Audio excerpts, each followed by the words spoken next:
करने से पहले अगर यहाँ नए हैं तो चैनल को ज़रूर सब्सक्राइब करें। आपके लाइक्स और कमेंट्स से मुझे ये समझ में मदद मिलती है कि आपको कंटेंट कैसा लगा। तो चलिए अब वीडियो शुरू करते हैं। कहानी की शुरुआत होती है राक्षसों की घाटी से। हीरो का हाथ जमीन पर गिर जाता है। ने अब मर चुके हीरो का शरीर पकड़ा हुआ है। ने उस योद्धा को देखकर शॉक में था। जो योद्धा अब प्रीस्टेस के हाथों में था वो सिर्फ एक योद्धा नहीं था, उसके पास एक खास पावर थी जिससे वो दूर से डीमन किंग को हरा सकता था। वही इकलौता इंसान था जो उस राक्षस को मार सकता था। प्रीस्टेस बिना कोई दुख दिखाए कहती है कि भालेह ने सीधा उसके दिल को चीर दिया था और रेजरेक्शन स्पेल भी उसे वापस जिंदा नहीं कर पाया। मिक ने अपना सिर पकड़ा और कहा, इस बेवकूफ को लीडर बनाना एक बड़ी गलती थी। आर्चर ने मैजिशियन की तरफ देखा और पूछा, क्या कोई और तरीका है जिससे हम अपने लीडर की मदद कर सकें? ने गुस्से से मिक को देखा और कहा, तू नींद सर्कल का जादूगर है, स्पेल्स तैयार कर। मिक ने नजरें फेर ली और कहा कि वो स्पेल्स तो बनाए हैं लेकिन वे सब ऐसे बनाए गए थे कि कमांडर जिंदा रहेगा। फिर डीमंस की तरफ देखते हुए मिक ने कहा, अब इसका कोई फायदा नहीं। प्रीस्टेस ये सुनकर उदास हो गई। एक आदमी ने दांत भींचते हुए कहा कि वो शुरू से ही चाहता था कि वो खुद कमांडर बने, न कि सेफ्रीड। पहले दो कैंडिडेट्स चुने गए थे वॉरियर बनने के लिए। मिक ने दूसरे कैंडिडेट को देखकर खुद पीछे हटने का फैसला किया था। उसे लगा था कि ये उसके सम्मान की बात नहीं थी, अनलाइक सेफ्रीड। लेकिन अब उसकी उसी फैसले की वजह से सेफ्रीड मर चुका था। किंग ने जोर से चिल्लाया और फिर सारे डीमंस उस ग्रुप की तरफ दौड़ पड़े। पीछे से हवा के झोंके चलने लगे। मीक शांत हो गया और अपने साथियों से कहा, मुझे अपना सबसे ताकतवर स्पेल तैयार करने के लिए थोड़ा समय चाहिए। फिर उसने हाथ फैलाए। बीस्टमैन आगे आया और कहा, मैं तुझे डीमन से बचाऊंगा। आर्चर पास आई और बोली, मैं पीछे से कवर करूंगी। वॉरियर ने मुट्ठी बांधी और जोर से वार किया। दर्जनों डीमंस मर गए। उसी समय मीक ने एक मैजिक फॉर्मेशन बनाना शुरू कर दिया। आर्चर ने तीर चलाने शुरू कर दिए। थोड़ी देर बाद मैदान लाशों से भर गया। आर्चर का हाथ कांप रहा था। थकी हुई एल्फ मुश्किल से एक और तीर निकाल पाई। तभी एक डीमन ने वॉरियर के शरीर को काट खाया। वो थका हुआ आदमी मुश्किल से खड़ा हो पा रहा था और बोला, बहुत ज्यादा डीमंस हैं। अचानक वो जम गया। डीमन किंग उसके सामने आकर उसे एक जोरदार घुंसा मारता है। आर्चर ने यह देखा, आगे दौड़ी और एक जोर से चिल्लाकर तीर चलाया। डीमन किंग ने उसे रोकने की कोशिश की लेकिन फिर भी तीर उसकी गर्दन में लग गया। प्रीस्टेस ने अपना स्टैफ फेंका और आगे बढ़ी। उसने पीछे खड़े मिक से कहा, शुक्रिया, तू हमेशा हमारे साथ था। मिक चुप रहा, नहीं जानता था क्या बोले, लेकिन फिर उसने भी मुस्कुराकर उसे शुक्रिया कहा। प्रीस्टेस जमीन पर बैठी, हाथ जोड़ लिए। तभी डीमंस का झुंड उसकी ओर बढ़ा और तभी एक जोरदार ब्लास्ट हुआ। आग चारों तरफ फैल गई। मीक ने सामने देखते हुए कहा, अब मेरी बारी है। अपने साथियों की मदद से वो नाइन्थ सर्कल का स्पेल बनाने में सफल हुआ। चमकदार सर्कल से रोशनी फैल गई और आसमान से आग जैसे मीटियर गिरने लगे। एक सीधा डीमन किंग की तरफ गया। डीमन किंग ने सिर्फ मुंह खोला, फिर ब्लास्ट हुआ। चारों तरफ हवाएं और भाप भर गई। जमीन पर बड़े बड़े गड्ढे बन गए। एक भी डीमन जिंदा नहीं बचा। मीक ने अपनी चादर को पकड़ा, उसकी आंखें आगे की तरफ थीं, लेकिन स्पेल की रेंज के बाहर डीमन किंग थोड़ी सी चोट खाकर अब भी खड़ा था। मीक समझ गया कि यह काफी नहीं है। वो जानता था कि वो सेफ्रीड नहीं है और अब कुछ नहीं बदल सकता, लेकिन वो अपने साथियों के सामने शर्मिंदा नहीं होना चाहता अगर बिना कुछ किए मर गया। जब उसने मुट्ठी बांधी उसे अंदाजा भी नहीं था कि वो एक छोटी सी गलती इतनी बड़ी परेशानी बन जाएगी। उसने अपने हाथ फैलाए, लेकिन नाइन्थ सर्कल का आर्च मेज होने के बावजूद वो इस दुनिया के नियम नहीं बदल सका। लेकिन अगर वो 10th सर्कल का आर्च मेज होता तो शायद वो ये जंग जीत सकता और इतिहास में अपना नाम दर्ज करवा सकता। मिक ने अपनी आंखें बंद की, ये सोचते हुए कि अब असंभव को संभव बनाना है। वो अपनी सारी ताकत आज़ाद करने वाला था। कुछ ही पल में एक जंजीर टूट गई। उसने अपना दिल पकड़ा और उसके शरीर में मना बेकाबू होकर बहने लगी, जिससे उसे बहुत तेज दर्द होने लगा। कांपते हाथों से उसने जादुई चिन्ह बनाने शुरू किए। वो ऐसा जादू कर रहा था जो थ्योरी में तो पॉसिबल था, लेकिन किसी ने आज तक इस्तेमाल नहीं किया था। उसने वॉरियर के हाथ और आर्चर के शरीर की ओर देखा और बोला कि वे सब इस लड़ाई के शिकार बन गए। प्रीस्टेस की स्टाफ को देखकर उसने कहा कि वो उन सभी की गलतियां सुधारेगा। फिर उसके शरीर से मना निकली और आसमान में एक बड़ा सा खंभा बन गया, लेकिन थोड़ी ही देर में वो मना गायब होने लगी। मिक घुटनों पर गिर पड़ा, खुद को कोसते हुए कि वो जादू पूरा नहीं कर पाया। उसकी आंखों में दुख था, क्योंकि इस जादू की कीमत उसके दोस्तों की जानें थी। डेमन किंग उसके पास आया और हाथ उठाया। मिक शांत था, उम्मीद करते हुए कि शायद कोई चमत्कार हो और जादू काम कर जाए। उसने सिर उठाया और सोचा कि अब वो अपनी पुरानी गलती नहीं दोहराएगा। जैसे ही डेमन किंग का हाथ उसकी ओर बढ़ा, मिक ने गुस्से और डर से भरी आंखों से कहा कि अब वो कभी किसी मूर्ख सोल्जर पर भरोसा नहीं करेगा। अगले ही पल उसका खून चारों तरफ बिखर गया। कुछ देर बाद मिक की आंखें खुलीं। जब वो उठा तो देखा उसके पास एक बटलर खड़ा था। मोरन ने चिंता से पूछा, आप ठीक हैं? मिक कुछ देर चुप रहा, फिर कमरे को देखकर बोला कि ये जगह उसे जानी पहचानी लग रही है। उसने बटलर से पूछा, ये कौन सा साल चल रहा है? बटलर थोड़ा डरा और बोला, आप ठीक तो हैं ना? मिक ने उसे टोका और कहा, तारीख बताओ। तब बटलर ने कहा, यह ट्रान का 32वां साल चल रहा है, चौथा महीना। ये सुनकर मिक समझ गया कि वो 20 साल पीछे लौट आया है। उसने अपना हाथ देखा और खुश होकर कहा कि रिटर्न स्पेल काम कर गया। इसकी सक्सेस की संभावना बस N% थी और इस जादू को अब तक कोई नहीं पाया था। उसने अपनी सर्कल्स चेक की और जब देखा कि बस 3 ही हैं तो थोड़ी निराशा हुई। वो सोचने लगा कि फर्गस फैमिली के लिए ये लेवल बहुत कम है, जो कि जादू में बहुत नामी थी। उसने सिर पर पट्टी देखी और बटलर से पूछा, ये पट्टी क्यों है? बटलर ने घबरा कर पूछा, क्या आपको कुछ याद नहीं? मिक ने हाथ हिलाया और कहा, थोड़ा सोचने दो। फिर अचानक आंखें खोली और पूछा, क्या मैंने डिप्रेशन में खुद को मारने की कोशिश की थी? मोर्टन ने तुरंत मना किया। मिक ने उसकी आंखों में देखा और पूछा, क्या मैंने तुम्हें तब मारा था जब तुम सगाई तोड़ने आए थे? बटलर कुछ नहीं बोला और मिक ने कहा, तुम्हारा चेहरा ही सब बता रहा है। आइलीन अर्ली वो लड़की थी जिसे मिक की 20 साल पहले सगाई हुई थी। मिक गंभीर हो गया और मन में कहा कि अब वो सब नहीं भूलेगा। वो शीशे के पास गया और बटलर से पूछा, ड्यूक फैमिली ने इस बारे में क्या कहा? मोर्टन ने डरते हुए कहा कि उन्होंने अभी कुछ नहीं कहा। मिक ये सुनकर रुक गया और शीशे को देखते हुए बोला, ये सब इसलिए हुआ क्योंकि पहले हम बहुत कमज़ोर थे। उसे याद आया जब वो आइलीन के सामने घुटनों पर था और लड़की उसे नफरत से देख रही थी। ये याद करके मिक ने सिर झुका लिया। फिर उसने बटलर को कमरे से जाने को कहा, ये कहते हुए कि वो थोड़ी देर अकेला रहना चाहता है। जब मिक ने बटलर से कहा कि अपनी फिक्र खुद करे और बाद में बुलाया जाएगा, तो बटलर ने आंखें सिकोड़ ली। उसका चेहरा गहरा गया और उसने अपने मालिक को आवाज़ दी। मोरन गंभीर हो गया और मिक से पूछा, क्या तुम समझते हो कि अभी उससे मिलने का सही समय नहीं है? मिक ने गुस्से में दरवाज़ा बंद करते हुए कहा, मुझे सब पता है। उसके चेहरे पर हल्की सी मुस्कान आ गई, ये सोचकर कि 20 साल पहले उसकी इज्जत कितनी खराब थी। उसने सिर झुकाया और उसे सीगफ्रीड का चेहरा याद आया, वो वॉरियर जिसने उसका जादू तोड़ा था और जिसने उसे डराकर कहा था कि वो बिना मतलब की मौतें नहीं होने देगा। मिक को उसकी बातें याद आ गईं।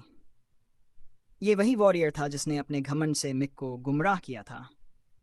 उसका पार्टनर हमेशा उसे शांत करने की कोशिश करता था, लेकिन सीगफ्रीड चिल्लाकर खुद को भगवान का आशीर्वाद प्राप्त योद्धा कहता और दुश्मन के इलाके में घुस जाता। एक बार इसी जिद में उन्होंने एक सोता हुआ वाइवर्न जगा दिया और मिक ने गुस्से में कमांडर को डांटा। कमांडर भागते हुए बोला, जो डेमन किंग को हराना चाहता है वो वाइवर्न से नहीं डरता। मिक ने कई बार सीगफ्रीड को डांटा था क्योंकि वो दुश्मन की कमजोरी का फायदा उठाने से इनकार करता था। उसकी इसी शराफत की वजह से कई राज्यों का विनाश हुआ। मिक ने सिर झुकाया और खुद से वादा किया कि अब ऐसा फिर कभी नहीं होने देगा। इसी समय मिक के पिता ने गुस्से में बटलर से पूछा, क्या लड़का उठ गया? जब बटलर ने हाँ कहा तो उन्होंने पूछा, जागने के बाद उसने क्या कहा? क्या वो फिर से राजकुमारी के पास जाना चाहता है? अगर हाँ तो मैं खुद उसे मारूंगा। मोरन ने नजरें झुका ली, कुछ जवाब नहीं दे पाया। फिर उसने कहा, मुझे नहीं पता क्या कहना चाहिए। लेकिन जब उसने कहा कि अगर मिक ने कुछ भी गलत करने की कोशिश की तो वो तुरंत रिपोर्ट कर देगा, तब जाकर मार्क्विस थोड़ा शांत हुआ। फिर उसने पूछा, और कुछ अजीब देखा? बटलर ने कहा, उसके आंखों में गुस्सा था और वाकई में मिक अपनी मुट्ठी कस रहा था। अतीत की यादें उसे गुस्से से भर रही थीं और उसे कुछ बड़ा करने के लिए मजबूर कर रही थीं। वो रिटर्न स्पेल से 20 साल पीछे आ गया था और अब डेमन किंग से लड़ने के लिए तैयारी शुरू करनी थी, अभी से। उसने अपनी सर्कल्स बुलाई और उन्हें देखकर कहा कि पहले उसे सर्कुलर फ्लो को स्थिर करना होगा। वो ज़मीन पर बैठ गया, ये सोचकर कि अब उसे बहुत मेहनत करनी होगी। उसने आंखें बंद की और मेडिटेशन शुरू किया। माना का सामान्य फ्लो आगे की ओर होता है और इसकी दिशा बहुत मायने रखती है। अभी तक सबको यही पता था कि मना सिर्फ घड़ी की दिशा में बहनी चाहिए। यही तरीका सभी मानते थे। माना पूरे शरीर में घूमकर दिल में इकट्ठा होती है और वहीं से एक रिंग बनती है, जिससे मैजिक सर्कल बनता है। लेकिन मिक की खुद की एक नई थ्योरी थी। उसका मानना था कि मना को एक जगह इकट्ठा करना ज़रूरी नहीं है। उसने पूरे शरीर में अलग अलग पॉइंट्स बनाए और मना को द्वाद हिस्सों में बांट दिया। लेकिन ये बहुत भारी पड़ सकता था। अगर शरीर में खून का बहाव बेकाबू हो जाए तो शरीर फट सकता था। फिर भी मिक ने आंखें खोली और कहा, मैं कोई आम इंसान नहीं, मैं नाइन्थ सर्कल का मेज हूं। उसने सीगफ्रीड को याद किया और जोर से चिल्लाया, अगर आगे जो खतरे आने वाले हैं उनके सामने ये रिस्क कुछ नहीं। फिर मना की एक नई चेन आगे बढ़ी और उसके सर्कल्स को पकड़ लिया। सर्कल्स जोर से घूमने लगे। कुछ ही देर में मिक ने सुकून की सांस ली। वो खड़ा हुआ और कहा, पहली कोशिश के लिए बुरा नहीं था। नीचे देखकर कहा, सर्कुलर फ्लो अब काफ़ी स्टेबल है। अब मैं मना का सही इस्तेमाल कर सकता हूँ। उसके हाथ के ऊपर अब 4 सर्कल्स घूम रहे थे और बची हुई मना से वो एक और सर्कल बना सकता था। उसने हाथ फैलाए और एक आग और बर्फ का भाला स्पीयर बनाया। मिक ने दोनों टाइप के मैजिक को मिलाया। मिक्स्ड मैजिक करने की काबिलियत ही किसी 7th सर्कल मेज को मिलता है। ये जादू की दुनिया में एक बहुत ऊंचा दर्जा होता है, जिसे हर जादूगर हासिल नहीं कर सकता। मिक ने अपना मैजिक देखकर हैरानी से कहा, मिक्स्ड मैजिक आज भी सबसे ताकतवर है। हालांकि वो सिर्फ एक 4th सर्कल मेज था, फिर भी यह स्किल उसके लिए नामुमकिन मानी जाती थी। लेकिन वो कामयाब हुआ क्योंकि उसने मैना की फ्री सर्कुलेशन को एक्टिवेट कर लिया। मिक ने अपनी मैजिक को संतोष के साथ देखा। 9th सर्कल के आर्च मेज के रूप में वो किसी भी मात्रा में जादू एक साथ इस्तेमाल कर सकता था। उसने मुट्ठी भींची और महसूस किया कि अभी उसके पास जितनी माना है वो लंबे समय तक मिक्स्ड मैजिक करने के लिए काफ़ी नहीं है। फिर उसने आंखें बंद की और सिर के पीछे हाथ खुजाते हुए कहा कि इस समय की सबसे बड़ी दिक्कत तो हल हो गई है। अचानक उसके कमरे का दरवाज़ा जोर से खुला। उसका गुस्सैल पिता कमरे में घुसा। मिक ने उसकी ओर देखा। पिता ने गुस्से में पूछा, क्या तुम्हें पता है तुमने क्या किया है? मिक शांत था और बोला, हाँ मुझे सब पता है। लेकिन मार्क्विस चिल्लाया, तुम्हें कुछ भी समझ नहीं आया। लेकिन कुछ पल बाद वह खुद शांत हो गया और पूछा, अभी तुमने क्या कहा? मिक ने हाथ उठाया और कहा, मुझे पता है कि मैंने हमारे परिवार की इज्जत को ठेस पहुंचाई है, इसलिए बार बार मत दोहराओ। मार्क्विस ने तिरस्कार भरी मुस्कान दी और बोला, तो फिर समझ लो कि मैं तुम्हारे हाथ पैर तोड़ने वाला हूं। मिक ने हाथ जोड़कर कहा, बस मेरी बात सुनिए, मैंने ये सब प्लान के तहत किया था। उसने उंगली उठाई और कहा कि ड्यूक ने जब सगाई तोड़ने की बात की तो उसे शक हुआ और इसलिए वो उनसे मिलने गया था। मार्क्विस ने सोचा और कहा, यह बहुत ज्यादा हो गया। फिर अपनी कुर्सी पीछे खींचते हुए बोला, बताओ तुम्हारे पास और क्या कहने को है? मिक ने उसके लहजे पर हल्का हंसते हुए कहा, कहने को बहुत कुछ है। मिक ये 3 साल की उम्र के बाद पूरी तरह बदल गया था, लेकिन इलीन के साथ उसका रिश्ता स्त्री की उम्र से पहले शुरू हुआ था। उस वक्त का मिक बहुत कमज़ोर, डरपोक और खुद पर भरोसा न रखने वाला लड़का था, और आइलीन को ऐसे लोग सबसे ज़्यादा नापसंद थे। उसी वजह से वो सगाई नहीं चाहती थी। उसने गंभीरता से मिक की तरफ देखा और कहा, तुम कमज़ोर हो और मुझे कमज़ोर लोग नफरत हैं। ये कहकर वो चली गई। असल में लड़की कुछ छिपा रही थी। मिक अपने पिता के सामने बैठा और हाथ फैलाते हुए बोला कि उनकी सगाई एक शर्त पर हुई थी। मार्क्विस हैरान हुआ और पूछा, कौन सी शर्त? मिक बोला, ये कि कोई भी दूसरे तरीके से मैना सर्कुलेशन नहीं सीखेगा, क्योंकि बच्चे की शुद्धता बनी रहे। यही परिवार की विरासत के लिए ज़रूरी था। मिक मुस्कुराया और बोला, क्या हो अगर किसी ने यह शर्त तोड़ दी हो? मार्क्विस चौंक गया। मिक ने कहा, सही है कि मैं उसके परिवार से मिलने गया था, लेकिन मुझे आइलीन के व्यवहार में कुछ अजीब भी लगा। मार्क्विस ने भौहें तानी और पूछा, तुम क्या कहना चाहते हो कि हमें धोखा दिया गया? मिक ने मुस्कुराते हुए कहा, हाँ शायद। मुझे लगता है सगाई से पहले ही वो दूसरे तरीके से माना ट्रेनिंग कर रही थी, नाइट बनने के लिए। पिता और बेटे दोनों चुपचाप बैठ गए। मार्क्विस ने गंभीर होकर पूछा, एक सर्कल मेज होकर भी तुमने ये कैसे नहीं जाना? मिक ने जवाब दिया, मैंने हाल ही में खुद देखा, उसकी माना अब भी अनस्टेबल है। मिक ने अपने पिता की ओर देखा और कहा, ऐसी चीज है जो उसके अंदर की इस ट्रेनिंग को एथ सर्कल मेज से भी छिपा सकती है। आदमी ने हैरानी में अपना मुंह खोला। उलझन में पड़े मार्की ने कहा कि ये कोई पुराने जमाने का जादुई उप लग रहा है। नायक ने उसकी बात सुनकर सिर हिला दिया। फिर कहानी ई फैमिली की हवेली की तरफ बढ़ती है। एक लड़की ने अचानक अपना पैर हिलाया और अपनी तलवार चटक दी। वो तेजी से मैदान पार करने लगी और उसी समय उस डमी पर वार किया। वो डमी वार नहीं सह पाई और टुकड़ों में कट गई। आइलीन फिर रुकी और अपनी तलवार को देखा, फिर उसे उठाया। तभी उसने अपने पापा की आवाज़ सुनी और एक तरफ देखा। उसके पापा गुस्से में अपनी बेटी को देख रहे थे। वो पास आए और पूछा कि क्या मिकी ने कुछ और करने की कोशिश की थी। लड़की ने कहा, उस बेवकूफ़ ने कुछ नहीं किया और शायद उसे कुछ समझ भी नहीं आया होगा। आदमी ने आंखें बंद की और कहा, मुझे भी ऐसा ही लगा। बेटी ने अपने पापा की तरफ देखते हुए कहा, 2 दिन पहले जब वो आया था तब भी ऐसा नहीं लग रहा था कि उसे कुछ शक हुआ हो। आइलीन ने अचानक सिर झुका लिया और तेजी से मुड़ी, फिर पापा से पूछा, क्या आप सच में चाहते हैं कि वही लड़का आपका दामाद बने? आदमी ने सिर हिलाया और कहा, नहीं, मैंने ऐसा कुछ नहीं सोचा। उसने लंबी सांस ली और कहा, अगर मार्की को यह सब पता चला तो मुश्किल हो जाएगी।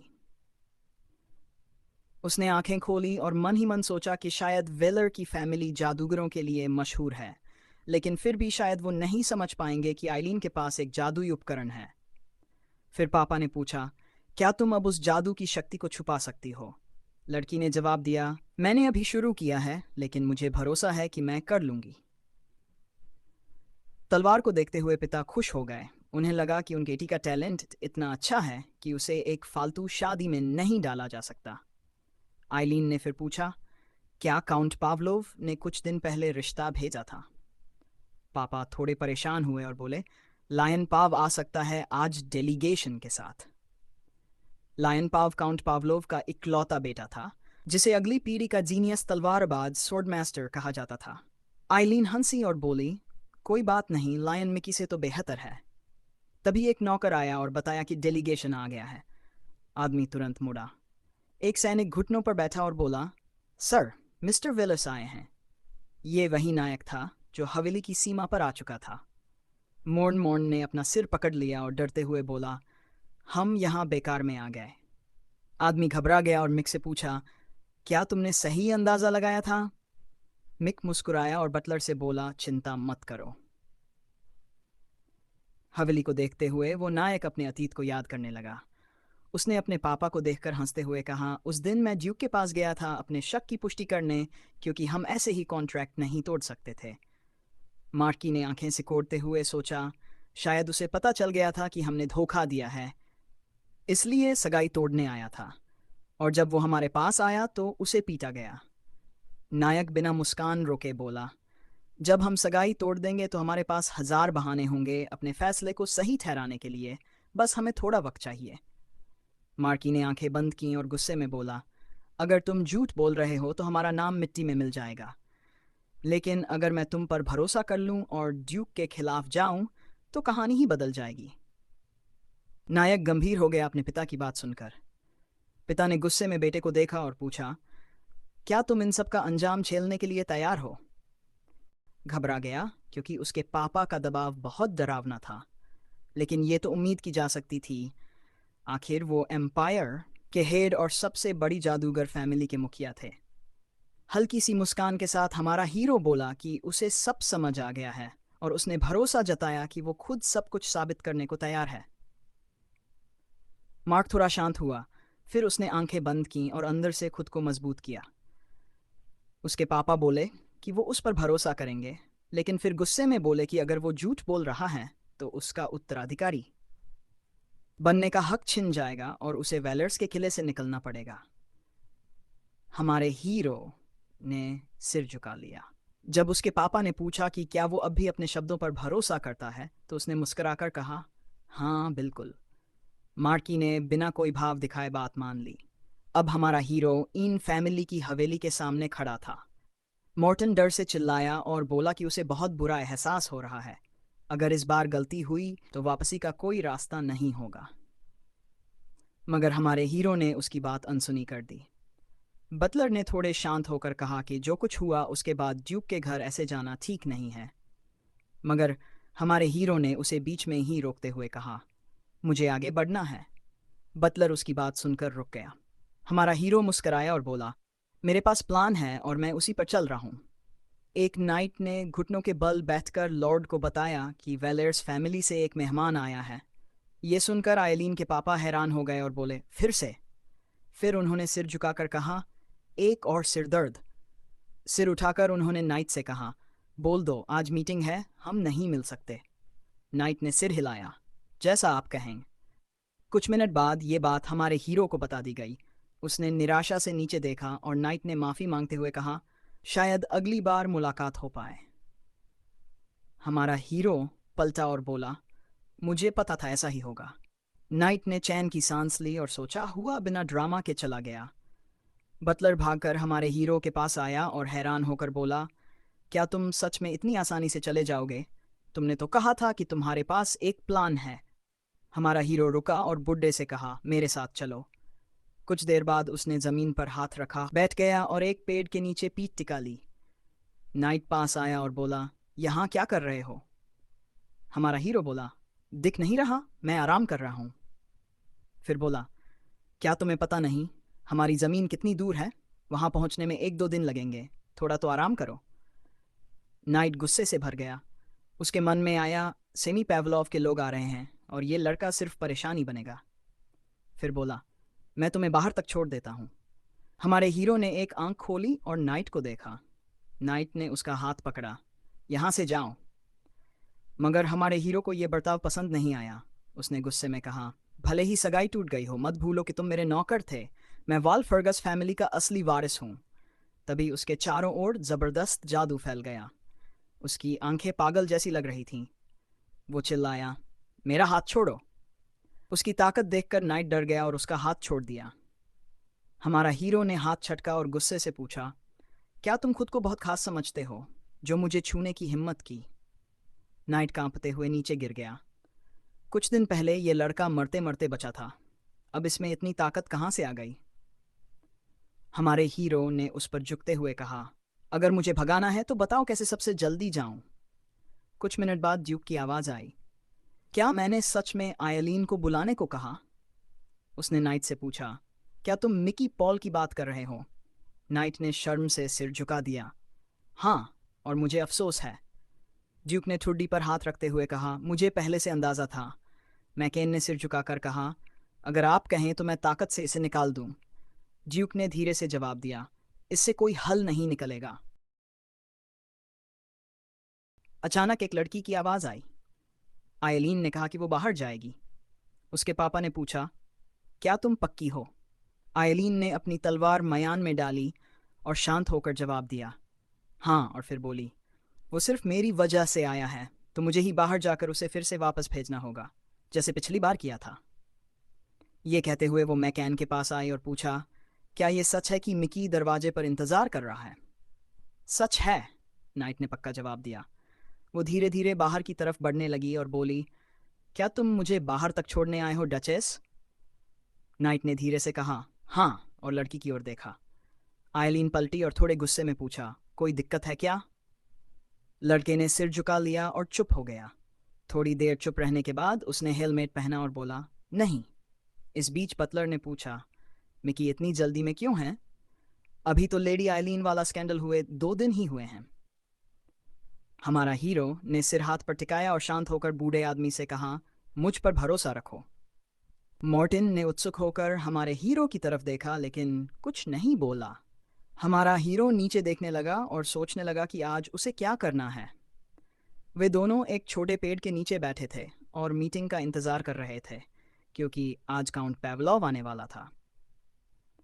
हमारा हीरो ने मन में सोचा, पेवलोव सबसे फेमस फैमिलियों में से हैं। आगे जाकर इनकी ड्यूक की फैमिली से शादी होगी।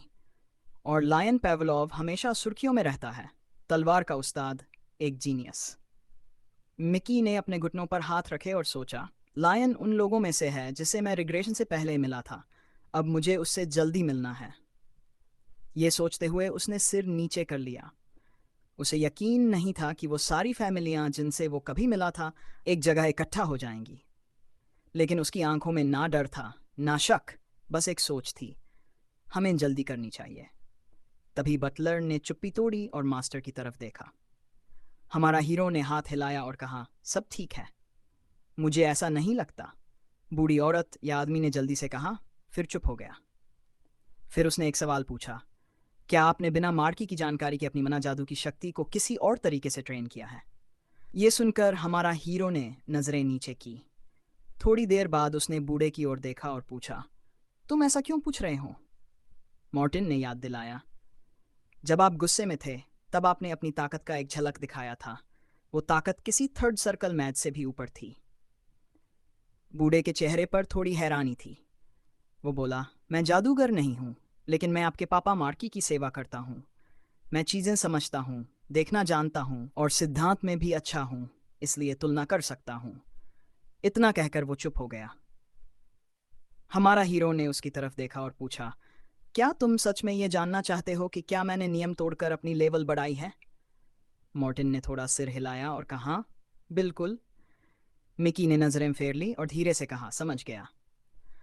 फिर उसने अचानक अपना हाथ आगे बढ़ाया और पूछा, तुमने खुद ही चेक क्यों नहीं किया?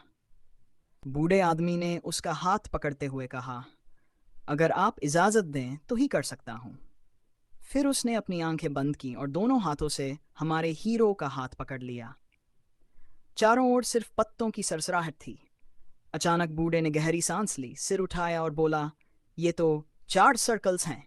मॉर्न ने दिलचस्पी से पूछा, वो लड़का 4th सर्कल तक कब पहुंचा? मिक ने अपनी आंखें बंद की और कहा, कुछ दिन पहले। बटलर ने अपना सिर उठाया और बोला, उस लड़के की 4th सर्कल वाली मना अभी तक मजबूत नहीं हुई है। मिक ने थोड़ी हैरानी से पूछा, क्या आपने कुछ अजीब महसूस किया? क्योंकि अगर मुझ में कोई बदलाव होता तो मैं ज़रूर नोटिस करता। मॉर्न ने सिर झुकाते हुए कहा, कोई निशानी नहीं दिखी। इस पर उस लड़के ने कहा, तो फिर बात यहीं खत्म करते हैं। बटलर ने अपने हाथों की तरफ देखा और चिंता में बोला, मिक्की ने सिर्फ अपनी टैलेंट के दम पर लेवल बढ़ाया है। फिर उसने धीमी आवाज में पूछा, तुमने ये सब कैसे किया? उस लड़के ने अपने हाथ सीने पर मोड़े और थोड़ी देर सोचने लगा। फिर एक हल्की मुस्कान के साथ बोला, क्या आप सच में जानना चाहते हो? मॉरेन ने उसकी तरफ देखा, थोड़ा कंफ्यूज था। फिर धीरे से बोला, मैं जानना चाहूंगा। तभी अचानक उस लड़के ने अपनी भौहों के नीचे से देखा और धीरे से कहा, एक्सीलेंट। मिक ने बताना शुरू किया, यह सब हुआ क्योंकि कुछ सेकंड बाद उसने अपनी उंगली ऊपर उठाई और मुस्कुराकर बोला, मुझे रिजेक्ट कर दिया गया था। मॉरेन ने थोड़ी उलझन में अपने हाथ पैर मोड़े और बोला, क्या? वो पूछ रहा था, तुम सच कह रहे हो? उस लड़के ने हाँ में सिर हिलाया।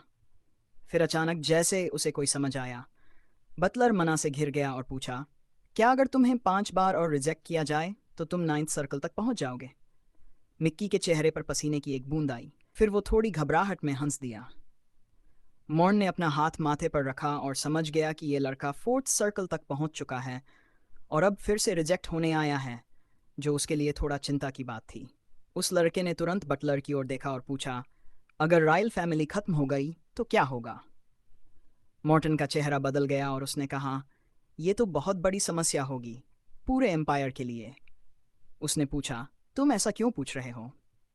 मिक्की ने अपने होंठ दबाए और कहा, मुझे नहीं लगता कि मैं इतनी आसानी से उनकी फैमिली को हटा सकूंगा। उस लड़के ने सोचा, ड्यूक रॉयल का परिवार एम्पायर के सबसे मजबूत स्तंभों में से एक है। उसने उनके घर की तरफ देखा और कल्पना की कि अगर वो परिवार खत्म हो गया तो पूरा सिस्टम बर्बाद हो जाएगा। उसने नीचे देखा और सोचा, जब वो वापस यहाँ आया था तो उसका मकसद ये सब देखने का नहीं था।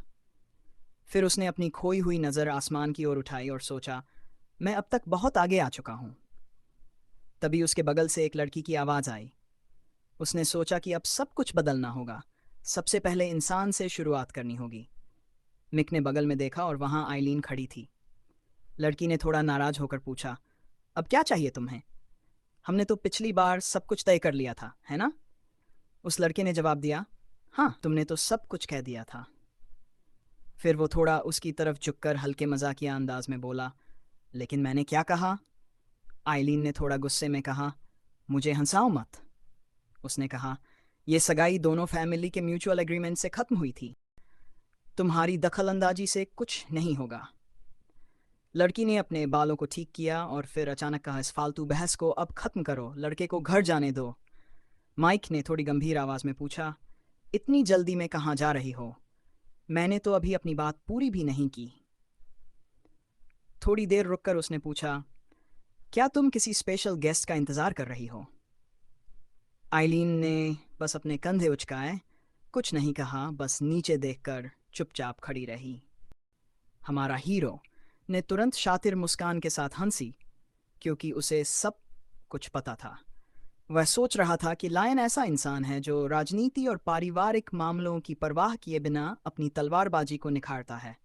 एक बड़ी मुस्कान के साथ उसने सोचा कि लायन को उस परिवार के हालात के बारे में कुछ भी नहीं पता था जहां वह जाने वाला था, और उसे इसमें कोई दिलचस्पी भी नहीं थी। निकी और आइलीन चुपचाप एक दूसरे को देखती रहीं। हमारा हीरो सोच रहा था कि लायन को अनैतिक चीजें बिल्कुल पसंद नहीं हैं।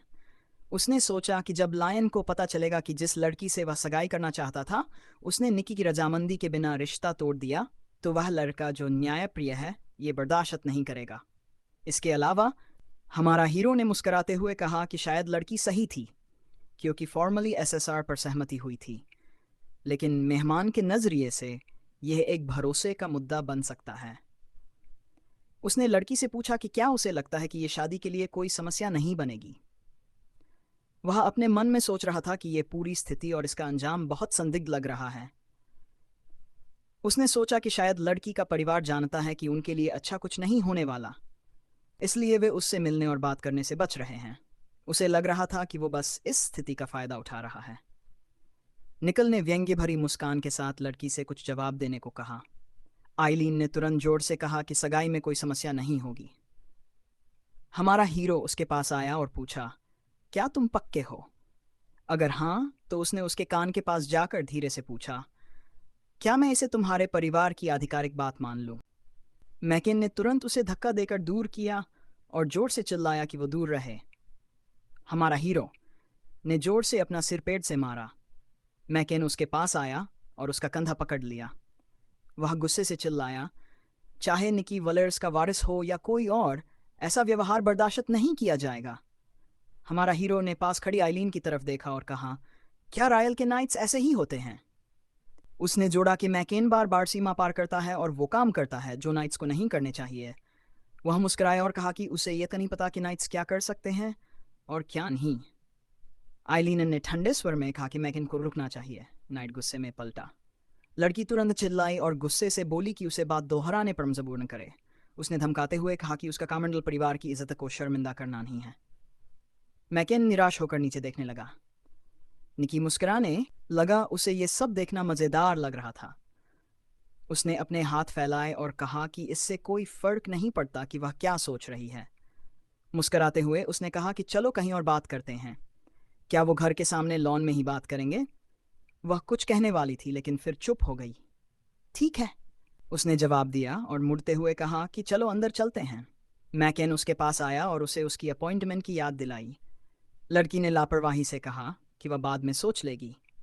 उसने जोड़ा कि वह इस बातचीत पर ज्यादा वक्त नहीं लगाएगी। मिक मुस्कुराता हुआ उसे देखता रहा। कुछ मिनटों बाद महल की फर्श पर कुछ कदमों की आवाज गूंज रही थी। आइलीन सबसे आगे चल रही थी और बाकी सब पीछे। मिक उसके पीछे चल रहा था और आसपास देख रहा था।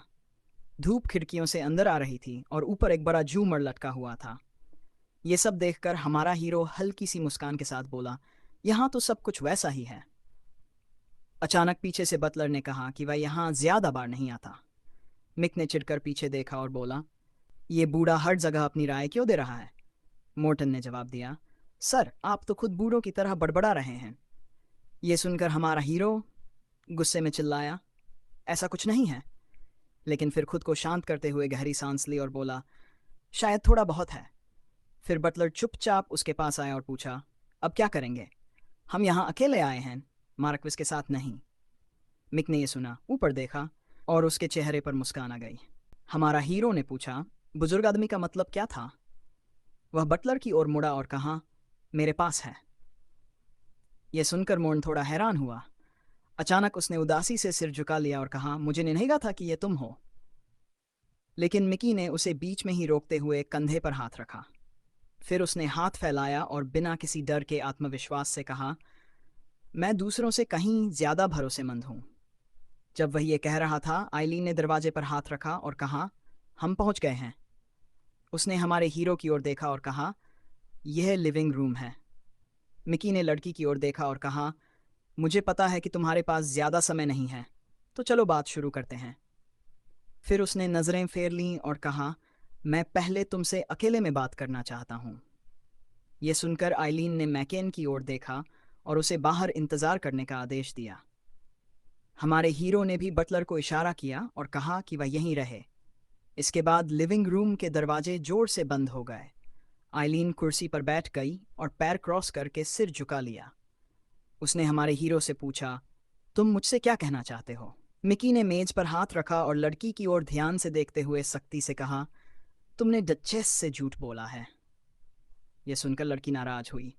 लड़का कुर्सी पर बैठ गया और जवाब दिया, मेरे परिवारों के बीच समझौते की बात कर रहा हूं। उसने हाथ बांधते हुए याद दिलाया, जब हमारी सगाई हुई थी तो हमने तय किया था कि हम मना की ट्रेनिंग नहीं करेंगे। उसने आइलीन की ओर तीखी नजरों से देखा और पूछा, क्या तुम्हें यह याद है? यह सुनकर लड़की ने तनाव में आर्मरेस्ट को कसकर पकड़ा। उसने सिर उठाया और कहा, मैं पहले ही कह चुकी हूं कि मैंने कुछ नहीं तोड़ा। उसने जोड़ा, अगर तुम्हें कोई शक है तो तुम खुद चेक कर सकते हो। फिर उसने हाथ फैलाया और याद दिलाया, तुमने ही पूरी दुनिया को बताया था कि मैं तुम्हारी मंगेतर हूं और इस तरह मुझे एक अजीब स्थिति में डाल दिया। हमारा हीरो ने हाथ बांधते हुए अपनी बातचीत करने वाली की ओर देखा और अपने मन में सोचा, वह सोचती है कि मैं झूठ बोल रहा हूं और मुझे कुछ नहीं पता। उसने सोचा, मैंने सच में पहले बहुत लापरवाही की थी। लड़के ने हाथ उठाया और कहा, खुद चेक करना एक अच्छा आइडिया है। आइलीन धीरे धीरे कुर्सी से उठने लगी और कहा, अगर तुम चाहो तो सीधे आगे बढ़ सकते हो। मिकी ने उसे बीच में रोकते हुए जवाब दिया, नहीं धन्यवाद। वह उसके ऊपर खड़ा हो गया और पूछा, क्या तुम्हारे परिवार ने मेरे साथ ईमानदारी से बर्ताव किया है? हमारा हीरो तुरंत उससे दूर चला गया और जोड़ा, यह स्थिति इतनी आगे बढ़ गई है कि अब गवाहों के सामने जांच कराना जरूरी है। आइलीन ने हैरानी से उसकी ओर देखा। उसने तुरंत आंखें बड़ी कर लीं और चिल्लाई, सच में? निकी खिड़की की ओर गया, तुम सही कह रही हो। उसने कहा, मेरा मतलब उन लोगों से है जो हमें सबसे निष्पक्ष रूप से जज कर सकते हैं। मुस्कान के साथ उसने कहा, पावो परिवार को ही रहने दो। घोड़े तुरंत रुक गए। मैक्सिम ने गाड़ी में झांक कर सज्जन से कहा, हम पहुंच गए हैं। लड़का गाड़ी से उतरते हुए स्टेप पर पैर रखा। लायन जल्दी से खड़ा हो गया और आगे देखा। उसने चारों ओर देखा और कहा, यह बड़ा किला हमारे एस्टेट से बहुत अलग है। मैक्सिम ने जवाब दिया, ये इसलिए है क्योंकि ये ड्यूक का डोमेन है। ऐसा लगता है कि किले में एक नाइट है जो पूरे साम्राज्य में 5वें स्थान पर है। उसने चालाकी से मुस्कुराते हुए आगे देखा। मैक्सिम ने उसे याद दिलाया, ड्यूक के सेवकों से बिना वजह झगड़ा मत करना। लड़के ने सिर हिलाया। लायन ने जवाब दिया, मेरा ऐसा कोई इरादा नहीं है। इसके बाद उसने पूछा, क्या मैं सच में इतना असभ्य व्यक्ति दिखता हूं? उसने तुरंत कहा, अगर कोई कारण नहीं है तो सिर्फ एक बार कोई समस्या नहीं होगी। मैक्सिम का चेहरा बदल गया और उसने नाराजगी से उसकी ओर देखा। लॉर्ड ने अपने सीने पर हाथ बांधते हुए चिल्लाया, मैं तो बस मजाक कर रहा था। उसने तुरंत गहरी सांस ली और पूछा, यह सब मेरे पिता के लिए इतना महत्वपूर्ण क्यों है? मैक्सिम ने जवाब दिया, यह अनिवार्य है क्योंकि काउंट निराशा में है और वह नहीं सोचता कि वह परिवार के मुखिया के रूप में इस बात से संतुष्ट है कि लड़का हमेशा उसकी ओर रहता है। लायन ने सोचा कि सेवक आंशिक रूप से सही था। उसने सोचा, नोबल्स के लिए अनदेखा किया जाना सबसे बुरा होता है। लड़के ने सोचा कि ऐसा शायद इसलिए है क्योंकि सम्राट उत्तराधिकार का हक सिर्फ उन्हीं को देता है जो उसकी मदद करते हैं। उसे उन परिवारों में कोई दिलचस्पी नहीं जो हमेशा किनारे रहते हैं। वयान ने हाथ बांधे और कहा, अब तुम्हारा चांस है, तुम्हें इसका फायदा उठाना चाहिए। उसने पूछा, क्या तुमने इस बारे में सोचा है कि डचेस ने हाल ही में अपनी सगाई तोड़ दी है? मैक्सिम ने जवाब दिया, हाँ, ये सच है, और जिन लड़कों की बात हो रही है वो बदनाम माइकल वालफर्ग्स हैं। लियन ने सोचा और पूछा, उनके साथ क्या हुआ? वो डर के साथ पूछ बैठा, कहीं वजह डचेस तो नहीं, और उसमें कुछ अजीब बात तो नहीं? मैक्सिम हंस पड़ा और बोला, नहीं, ऐसी बात नहीं है। बस इतना है कि एलिन का परिवार नाइट्स के ऑर्डर का लीडर है और माइकल एडवर्ड वालर्स का बेटा है। उसने जोड़ा, अगर हमारे हीरो को कुछ गलत लगता तो वो उसे इतनी आसानी से नहीं छोड़ता। लियन ने हामी भरी, सही कहा। मैक्सिम ने कहा, लगता है वालर्स परिवार का माहौल इतना भयानक था कि डचेस को सगाई तोड़नी पड़ी। शुरू से ही अफवाह थी कि ये सगाई सिर्फ फॉर्मेलिटी के लिए थी। लियन ने हाथ मुंह पर रखा और सोचते हुए कहा, वालफर्गस फैमिली साम्राज्य की टॉप फैमिलीज में से एक है। नौकर ने कहा, अच्छा खून या खानदान होना ये गारंटी नहीं देता कि माहौल भी अच्छा होगा। मास्टर ने हल्की मुस्कान के साथ कहा, यह सब बहुत अजीब है, और फिर जोड़ा, मुझे लगता है कुछ तो गड़बड़ है। तभी एलिन ने हमारे हीरो की तरफ हैरानी से देखा और पूछा, तुमने अभी क्या कहा? मिकी खिड़की से मुड़ा और बोला, तुमने सुना नहीं क्या? फिर दोहराया, मैं सबके सामने एक टेस्ट करवाना चाहता हूँ। वो उसकी तरफ बढ़ा और कहा, काउंट पावो का आना एक अच्छा मौका है इस गलत फैसले को सही करने का। लड़का उसके और करीब आया और पागल जैसी नजरों से बोला, क्या तुम सच में डर रही हो? एलिन डर के मारे मुंह खोलकर देखती रही, लेकिन फिर खुद को संभाला। उसकी आंखों में नफरत आ गई और वो जोर से बोली, तुम वो दिन कभी नहीं देख पाओगे। फिर उसने कहा, तुम यहाँ वालफर्गस परिवार की तरफ से ऑफिशियल विजिट पर नहीं आए हो। ये सुनते ही हमारे हीरो ने जैकेट में हाथ डाला और ताना मारते हुए पूछा, क्या तुम इसमें श्योर हो? कुछ सेकंड बाद उसने अपने परिवार का गोल्ड मेडल निकाला। ये देखकर लड़की चौंक गई, लड़खड़ाई और चिल्लाई, ये तुम्हारे पास कैसे आया? हमारे हीरो ने चेहरे पर शातिर मुस्कान के साथ वालफर्गस फैमिली का कोट ऑफ आर्म्स दिखाया और कहा, जब तक ये मेरे पास है मैं इस फैमिली का प्रतिनिधि हूं। मिकी समझ गया कि जैसे ही उसने ये चिन्ह दिखाया, बात पूरे वालरस परिवार की तरफ से मानी जाएगी। अगर उसने झूठ बोला तो पूरा परिवार जवाबदेह होगा, लेकिन अगर एलिन झूठ बोल रही है तो वो इस फैमिली की दुश्मन बन जाएगी। फिर हमारे हीरो ने हाथ फैलाकर कहा, यह बहुत अजीब है, अगर डचेस बेगुनाह है तो उसे डरने की क्या जरूरत है? सही कहा ना?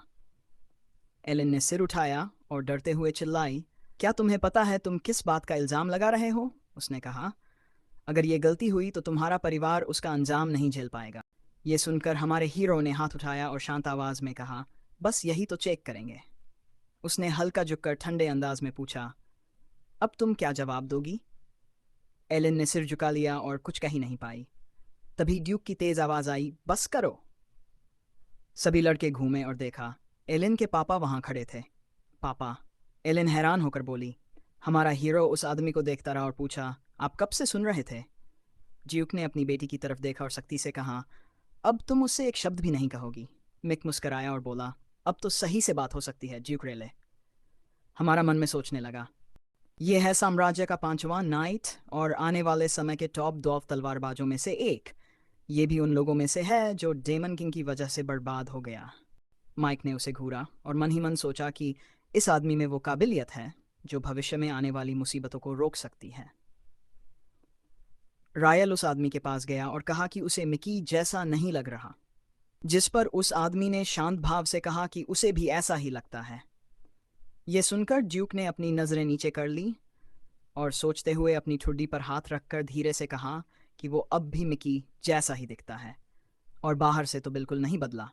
लेकिन जब उसने सामने खड़े लड़के की तरफ देखा जिसके चेहरे पर एक तिरछी मुस्कान थी, तो उसने जोड़ा कि उसमें अब कुछ नया महसूस हो रहा है। फिर उसने अपना हाथ नीचे किए बिना पूछा कि क्या मार्क्विस ने उसे ड्रैगन का दिल दिया है। मिकी ने जवाब दिया, नहीं, मैंने तो अब तक उसे देखा भी नहीं। ये सुनकर ड्यूक हैरान हो गया और बोला कि उनका परिवार तो उन कुछ परिवारों में से है जिनके पास वो चीज़ होती है। प्रोटैगनिस्ट ने मुस्कुराते हुए कहा, मेरे पिता थोड़े कंजूस हैं, उन्होंने मुझे कभी वो चीज़ दिखाई ही नहीं। रायल ने हाथ बांधते हुए कहा कि मार्क्विस हमेशा से ऐसे ही थे और यकीन नहीं हो रहा कि उन्होंने अपने वारिस को भी नहीं दिखाया। मिकी ने शांत भाव से जवाब दिया, हाँ, आप सही कह रहे हैं। एक आदमी अगर मार्क्विस है तो उसे थोड़ा उदार होना चाहिए। ड्यूक ये सुनकर चौंका और अचानक जोर जोर से हंसने लगा। उसकी बेटी एक तरफ खड़ी होकर उसे हंसते हुए देख रही थी। मिकी ने अपनी बातचीत करने वाले शख्स की तरफ देखा और सोचा कि शायद वो थोड़ा बहुत उसे पसंद करने लगा है। ये सोचने के बाद उसने पूछा कि वो क्या सोचते हैं। ड्यूक एक कुर्सी पर बैठा और पूछा, तुम किस बारे में बात कर रहे हो? मिकी ने अपनी कुर्सी पीछे खींची और कहा, ऐसे मत दिखाओ जैसे तुम समझ नहीं रहे। मैं तुम्हारी बेटी से सगाई की बात कर रहा हूं। सगाई? रायल ने सोचते हुए कहा। उसकी बेटी भी अब प्रोटैगनिस्ट के पास ही एक कुर्सी पर बैठ गई। ड्यूक के चेहरे पर अचानक संतुष्टि भरी मुस्कान आई। वो बोला, तुम मेरी बेटी के लायक नहीं थे, इसलिए हमने सगाई तोड़ दी। मिकी मुस्कुराया और पूछा, बस इतनी सी बात? ड्यूक फिर हंस पड़ा और बोला, क्या सगाई तोड़ने के लिए कुछ खास चाहिए? प्रोटैगनिस्ट ने कहा कि वो समय बर्बाद नहीं करेगा और सीधा बोलेगा। उसने बताया कि जब तक उसकी और आयलीन की सगाई थी, वो चुपचाप अपनी एरा की ट्रेनिंग करती रही और किसी को भनक तक नहीं लगी। ड्यूक जोर से हंस पड़ा और बोला, ऐसा हो ही नहीं सकता। अगर मेरी बेटी कुछ ऐसा कर रही होती तो मुझे कैसे नहीं पता चलता? आखिर मैं एम्पायर का 5वां नाइट हूं। मिकी ने सहमति में सिर हिलाया और कहा, आप सही कह रहे हैं, आपको तो पता चल ही जाना चाहिए था। ड्यूक मुस्कराया, लेकिन फिर अचानक उसका चेहरा गंभीर हो गया। उसने पूछा, तुम ये कहना चाह रहे हो कि मैं झूठ बोल रहा हूं? प्रोटैगनिस्ट के माथे पर पसीने की एक बूंद आ गई और उसने सोचा कि शायद ड्यूक ने शुरुआत से उसे धोखा देने का इरादा कभी नहीं रखा था। वो सोचने लगा कि शायद आयलीन ने खुद से ट्रेनिंग की थी और ड्यूक को ये बात अचानक पता चली थी। उसने कल्पना की कि ड्यूक ने दोनों बातों का तौल किया होगा, एक बेवकूफ़ से बेटी की सगाई या उसकी तलवार की मास्टरी, और उसे तय करना पड़ा कि कौन सी चीज़ ज़्यादा ज़रूरी थी। ड्यूक ने उसकी तरफ देखा और कहा, मैं समझता हूं कि तुम दुखी हो क्योंकि सगाई टूट गई, लेकिन इसका मतलब ये नहीं कि तुम इस तरह बर्ताव करो। मिकी सोचने लगा कि ड्यूक रैंडल अपने शब्दों को लेकर काफ़ी कॉन्फिडेंट है और वो इस बात को समझ नहीं पा रहा था कि उस जादुई टूल का असर क्या है। उसने देखा कि ड्यूक अपनी अरा से उसे दबाने की कोशिश कर रहा है, जिससे उसका सोचना थोड़ा मुश्किल हो रहा था। लेकिन माइक ने मुस्कराते हुए कहा, अभी हाल ही में जब मैं आपकी बेटी को थामे हुआ था, उसने एक छोटी लेकिन गंभीर गलती कर दी। उसने अपनी उंगली से खुद की तरफ इशारा किया और कहा, यहीं वो थी। वो बोला, चाहे एक पल के लिए ही सही, पर मैंने कुछ देख लिया और मुझे लगता है कि अब मैं उस चीज़ का आदी हो गया हूँ। ड्यूक ने डर के मारे पीछे देखा। उसके चेहरे पर घबराहट दिखी और वो अपनी मुट्ठी कसने लगा। माइक ने पूछा, क्या आपको समझ आ गया कि मैं किस बारे में बात कर रहा हूँ? ड्यूक ने उसे बेपरवाही से देखा और धमकी भरे लहजे में कहा कि वो गलत है। माइक ने पूछा, क्या आप यकीन नहीं करते? प्रोटैगनिस्ट ने कहा कि वे इनकार करते रह सकते हैं।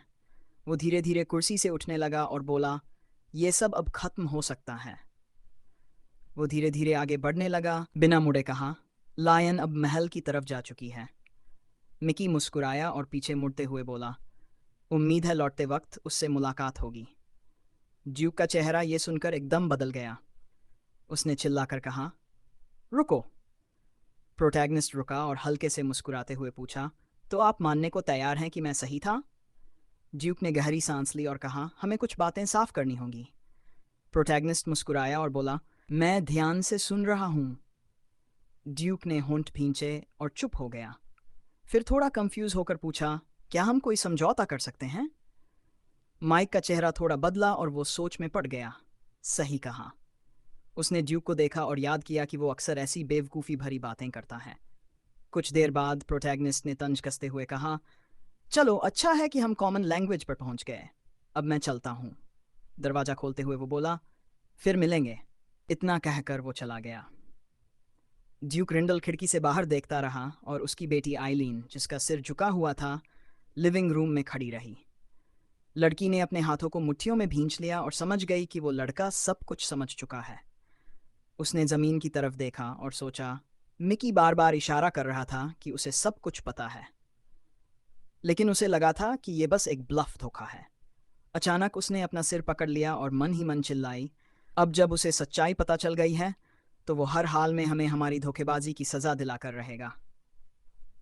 इन ख्यालों के साथ उसने अपने पापा की तरफ मुड़कर जोर से चिल्लाया, अब हम क्या करेंगे? लेकिन ड्यूक शांत था। उसके चेहरे पर एक संतुष्ट मुस्कान थी। उसने खिड़की से बाहर देखते हुए दांत भींचते हुए कहा, मैं समझता था कि वो लड़का नहीं जानता कि ये दुनिया कैसे चलती है, पर मैं गलत था। उसने अपने हाथ पीठ के पीछे बांध लिए और कहा, हालांकि मैं खुद को अच्छा जज ऑफ कैरेक्टर मानता था। आइलीन कुर्सी से उठी और उत्साहित होकर बोली, अगर ज़रूरत हो तो मैं जिम्मेदारी लूंगी। ये सब मेरी लापरवाही की वजह से हुआ है। लेकिन उसके पापा ने बीच में ही उसे टोकते हुए कहा, यह मामला हमारे परिवारों के बीच है। इसका मतलब है कि जिम्मेदार कौन है इससे फर्क नहीं पड़ता। लड़की कुछ कहने की कोशिश कर रही थी और अपने पिता को देख रही थी। रिंडल ने उसे देखा और कहा, वैसे भी मैंने ही तुम्हें इजाज़त दी थी। अगर मैं पहले समझ गया होता कि तुम्हारी ऑरा जाग चुकी है तो ये सब नहीं होता। एक पिता होने के नाते ये मेरी जिम्मेदारी है। आइलीन ने सिर झुका लिया और कुछ नहीं कहा। थोड़ी देर बाद उसने सिर उठाया। उसके पिता उसे घूरते रहे और मन ही मन सोचते रहे, दुनिया में कोई भी इस बात की कल्पना नहीं कर सकता था। उसे याद आया जब उसकी बेटी के हाथों से जबरदस्त जादुई ताकत निकल रही थी। आइलीन ने वो देखा और खुशी से बोली, मैं कामयाब हो गई। ड्यूक पास ही खड़ा था और देख रहा था कि आइलीन खुद ही अपनी ऑरा को कंट्रोल कर पा रही थी। उसने अपनी बेटी को बिना कोई भाव दिखाए देखा। वो बहुत खुश थी। उसकी बेटी एक जीनियस तलवारबाज थी। रिंडल यादों से बाहर निकला और अपनी बेटी को देखते हुए सोचा, मैं बस उसकी काबिलियत की हिफाजत करना चाहता हूँ। उसने बिना नजरें हटाए कहा, मुझे पूरा यकीन है कि वॉल्फर फैमिली को उसका जवाब मिल जाएगा, क्योंकि उन्होंने ही शूरवीरों के सम्मान की मर्यादा तोड़ी है। ये सुनकर लड़की ने अपने पिता को थोड़ी नाराजगी से देखा। सब ठीक है, आदमी ने मजबूती से कहा, फिर बोला, मुझे नहीं लगता था कि मिकी हमसे कुछ ऐसा मांगेगा जो गैर मामूली हो। और वैसे भी उसका मकसद हमारे परिवार को तबाह करना नहीं है। ये सुनकर आइलीन चौंकी और पूछा, आपका मतलब क्या है? रिंडल अपनी बेटी के पास आया और कहा, मिकी उतना बेवकूफ़ नहीं है जितना तुम समझती हो। ये कहते हुए उसने आइलीन के सिर पर हाथ फेरा। ड्यूक ने मुस्कुराकर बेटी को देखा और कहा, अगर तुम्हें अभी तक मेरी बात समझ नहीं आई तो बस देखो, तुम्हें अभी बहुत कुछ सीखना है। ये वक्त था जब लायन और मैक्सिम अपनी जागीर की तरफ बढ़ रहे थे। अचानक लायन रुक गया और हैरानी से देखा। थोड़ी दूरी पर एक लड़का उसके रास्ते में खड़ा था। लायन ने उसकी तरफ देखा और पूछा, तू कौन है और मेरे रास्ते में क्यों खड़ा है? लड़के ने मुस्कुराते हुए कहा, मैं मिकी हूँ। कौन? लायन ने चौंक कर पूछा। बेलर का मिकी, मिकी ने जोर देकर कहा। लायन ने उसे ध्यान से देखा, उसके कपड़े देखे और सोचा कि शायद वो झूठ नहीं बोल रहा। फिर उसने एक हाथ कमर पर रखा और पूछा, ये सब क्या चल रहा है? मेरी आज डचेस आइलीन से मीटिंग थी और अब मुझे लग रहा है शायद मैंने तारीख या वक्त गलत समझ लिया। मिकी मुस्कराया और बोला, नहीं, सब सही है। बस हालात कुछ ऐसे बन गए कि हमारी मुलाकात ज़बरदस्ती हो गई। आसमान में गहरे बादल छाए हुए थे। लायन ने नाराज होकर कहा, जंगल? क्या तू मजाक कर रहा है? फिर खुद ही बड़बड़ाया, लग तो ऐसा ही रहा है। मिकी ने जवाब दिया, नहीं, ऐसा नहीं है। तभी लायन ने गुस्से में अपनी जादू शक्ति जगा दी और बोला, तू बकवास क्या कर रहा है? मिकी ने अपने हाथ सीने पर बांध लिए और चारों तरफ देखने लगा, मन ही मन सोचते हुए, इसकी ताकत बहुत खतरनाक है। उसने एक हाथ सामने किया और सोचा कि अब वो नई पीढ़ी का तलवारबाज है। उसका शरीर मना से गिरने लगा और उसने लायन की जादू शक्ति को एक हल्के से धकेल के पीछे कर दिया। क्या? लायन की आंखें हैरानी से फैल गई। तूने ये कैसे किया? मिकी ने कहा, गुस्सा बाद में करना, पहले मेरी बात सुन लो। लायन ने कहा, तू मिकी नहीं हो सकता, मैंने उसके बारे में सुना है। मिकी ने सिर हिलाया, पता है, लोग मुझे बेवकूफ़ समझते हैं और तुम पूरी तरह गलत नहीं हो। लेकिन फ़िलहाल सबसे ज़रूरी बात यह है कि मैं यहाँ हूँ और राक्षसों का हमला होने वाला है। उसने आंखें बंद की और सोचा कि उसे लायन की जगह लेनी है। उसी की वजह से उसे लौटना पड़ा। उसका चेहरा सख्त हो गया। दांत भींचते हुए उसने सोचा कि वह इस लड़के को योद्धा नहीं बनने देगा। लायन ने अचानक अपनी तलवार थामी अलर्ट हो गया। मिकी ने हैरानी से पूछा, क्या बात है? लायन बोला, तू ऐसा लग रहा है जैसे अभी मुझ पर टूट पड़ेगा। मिकी ने गहरी सांस ली और कहा, बस किसी की याद आ गई जिसे मैं मारना चाहता था। फिर उसने हाथ कमर पर रखा और कहा, शांत हो जाओ और मेरी बात सुनो। लायन ने उसे गौर से देखा, फिर सिर हिलाया। ठीक है, बोलो। मिकी मुस्कराया और सोचा, मुझे पता था। उसे पुराना वक्त याद आ गया। लायन जल्दी गुस्से में आ जाता था, लेकिन दिल से वो बहुत ठंडा और सोच समझ वाला इंसान था। उसे पता था कब गुस्से को बाहर लाना है और कब उसे रोक कर रखना है। लायन ने भी कहा, हाँ, मुझे गुस्से बुझकर कंट्रोल करने में दिक्कत है। मिकी ने हल्की मुस्कान के साथ सोचा, यही बात तो उसने मुझसे पहले भी कही थी जब मैं वापस लौटा था। फिर मिकी बोला, तुम शायद आयलीन से सगाई के लिए आए थे। और हाँ, ये हो सकता था अगर एक बात न होती। लायन हंसते हुए बोला, तू तो ऐसे बोल रहा है जैसे लड़की के घर घुसकर हंगामा करने का तुझे पछतावा हो रहा हो। मिकी ने बेवकूफ सी मुस्कान के साथ जवाब दिया, मैं उसकी बात नहीं कर रहा, मुझे किसी और में दिलचस्पी है। उसने लायन की तरफ उंगली उठाई और कहा, मुझे तुम में दिलचस्पी है। कुछ पल के लिए दोनों के बीच अजीब सी चुप्पी छा गई। हीरो ने थोड़ा उलझन में जवाब दिया कि उसे लड़कियां पसंद हैं। लायन ने कुछ सोचते हुए उसे देखा। फिर काउंट ने हैरानी से पूछा कि मिकी को उसकी ज़रूरत क्यों थी। लड़के ने मुस्कुराकर अपना हाथ उसकी तरफ बढ़ाया और पार्टनर बनने का ऑफर दिया। लायन उसे हैरानी से देखने लगा और बोला कि लगता है ये लड़का बेवकूफ़ नहीं है। फिर मिकी की पागल सी मुस्कान देखकर कहा कि वो बस थोड़ा पागल है। हीरो की पिछली जिंदगी में उसका पार्टनर एक राक्षस पर तलवार चला चुका था। विशाल सींगों वाला वो राक्षस मारा गया था। लायन उसके ऊपर खड़ा था, उसकी तलवार का हैंडल पकड़े हुए। उसका चेहरा पूरा खून से ढका हुआ था और वो खुद मुश्किल से उस मरे हुए राक्षस की तरफ देख पा रहा था। हीरो उसके पीछे चल रहा था और कह रहा था कि वो जिंदा नहीं बचेगा क्योंकि उसकी चोटें बहुत गहरी थीं। लड़के ने आसमान की तरफ देखा और शांत आवाज में कहा कि उसे पता है। उसने ये भी जोड़ा कि काश उसने 1 साल पहले अपनी एरा की ट्रेनिंग शुरू की होती तो वो इस राक्षस को जल्दी मार देता। मिकी धीरे धीरे अपनी मुस्कान के साथ उसके पास आया। उसने नीचे देखा। हीरो ने मरे हुए राक्षस की तरफ देखा। यह था तीसरे स्क्वाड का डेमन कमांडर फियर आल्म, जिसे लायन ने हराया था। एक बेकार समझे जाने वाले योद्धा ने एक पूरी आर्मी लीड की थी ताकि दूसरे स्क्वाड के डेमन कमांडर को मारा जा सके, और यह लड़ाई लायन के लिए बहुत बड़ी जीत थी। लेकिन उसने इसकी भारी कीमत चुकाई, अपनी जान। हीरो उसके पीछे खड़ा था और पूछा कि क्या वो जाते जाते कुछ कहना चाहता है। लायन ने आखिरी ताकत से कहा, क्या कहूं, अब कुछ मायने नहीं रखता। कम से कम इस राक्षस को अपने साथ अगली दुनिया में ले जा रहा हूं। सच है, मिकी ने कहा, और फिर उसने अपने दोस्त के सिर पर हाथ रखा। उसने कहा, मत सोच, चिंता मत कर। लायन ने आंखें बंद की और कहा, ठीक है, नहीं करूंगा।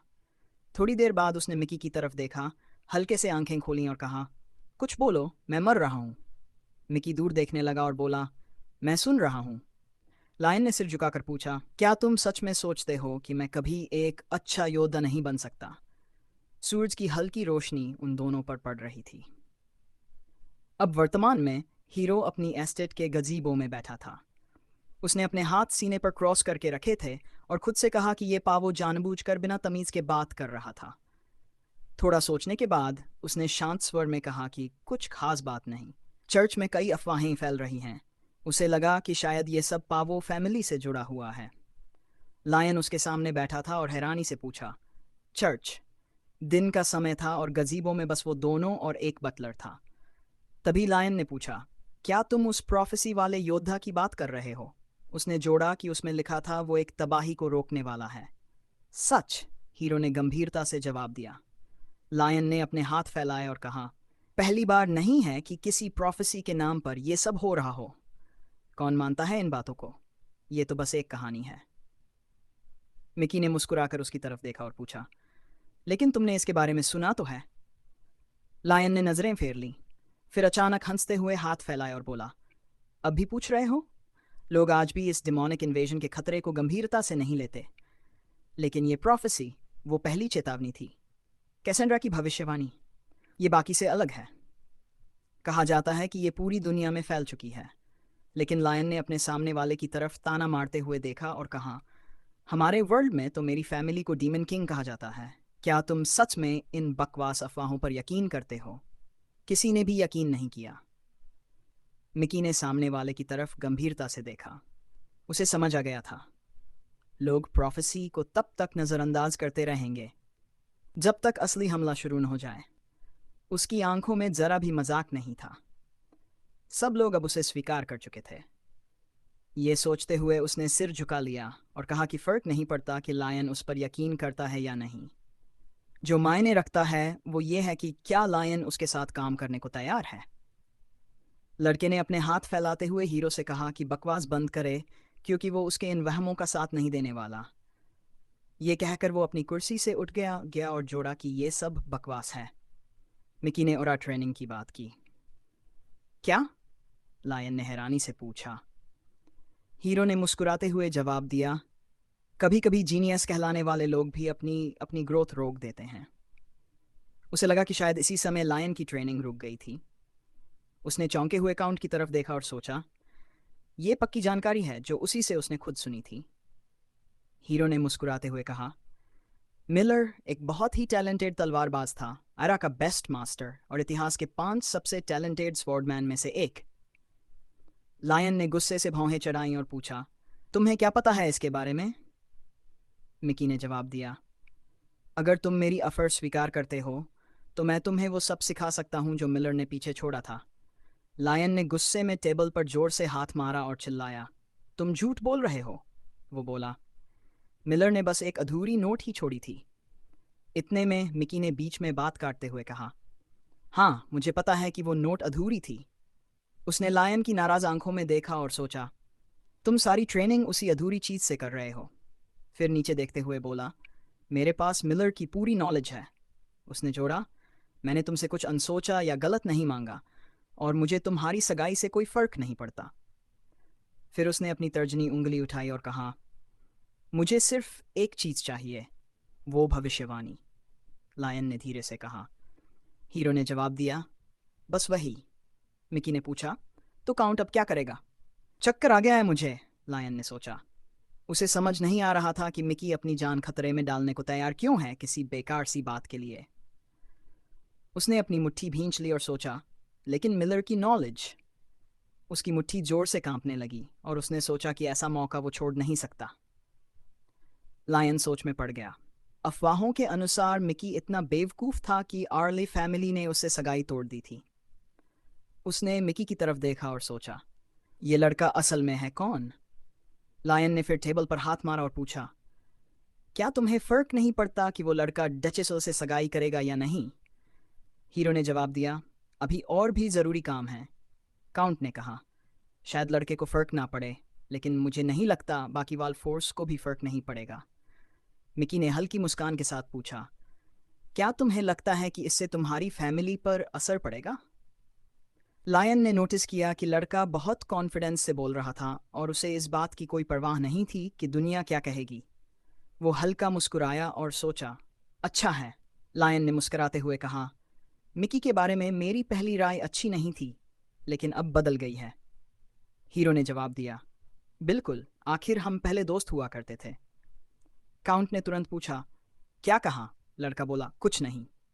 वायन ने हाथ टेबल पर रखते हुए पूछा, क्या तुम साबित कर सकते हो कि तुम्हारे पास मिलर की असली नॉलेज है? साबित करूं? मिकी ने कहा, तो फिर मेरे साथ चलो। वे बाहर गए।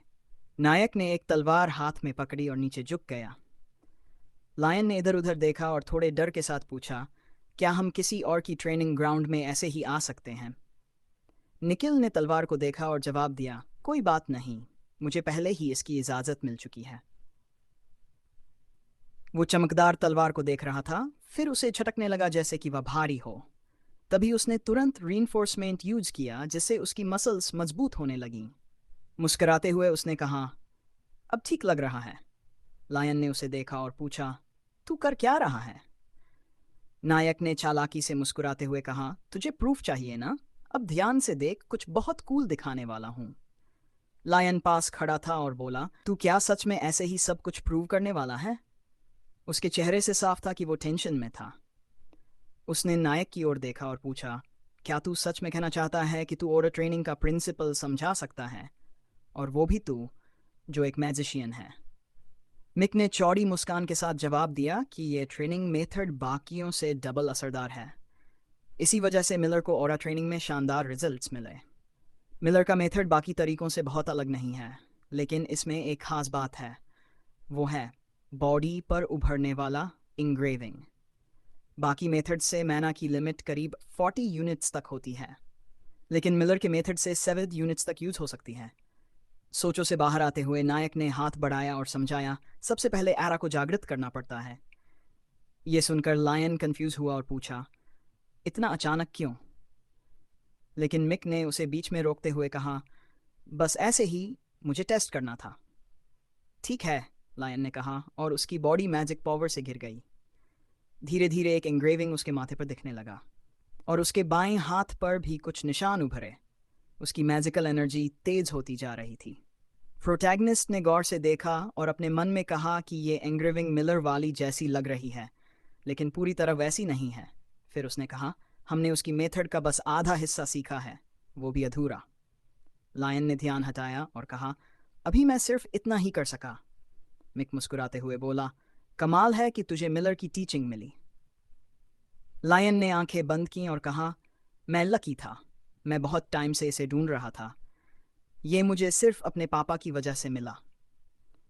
फिर उसने हाथ फैलाया और जोड़ा, जैसे ही मैंने इसे पढ़ना शुरू किया। अचानक उसने अपने हाथ मुट्ठी में कस लिए, आंखों में गुस्सा आ गया और दांत भींचते हुए बोला, तब मुझे समझ आया कि यह सिर्फ ट्रेनिंग का एक हिस्सा था। नायक ने उसकी आंखों का गुस्सा देखा और मन में सोचा, अब कुछ किया नहीं जा सकता। लायन गुस्से को कंट्रोल करने की कोशिश कर रहा था, सिर झुकाए खड़ा था।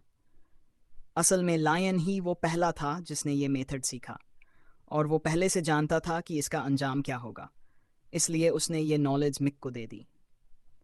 नायक ने अपने दोस्त को देखा और मन में कहा, मुझे नहीं लगा था ऐसा होगा, लेकिन अब वक्त आ गया है कि मैं ये नॉलेज उसे वापस लौटाऊं। ये सोचते हुए उसने तलवार उठाई और कहा, मैं ये बस कुछ ही बार दिखाऊंगा, ध्यान से देख। इतना कहकर उसने तलवार का हैंडल कसकर पकड़ा, कंसंट्रेशन किया और उसके हाथ पर भी एंग्रेविंग उभर आई।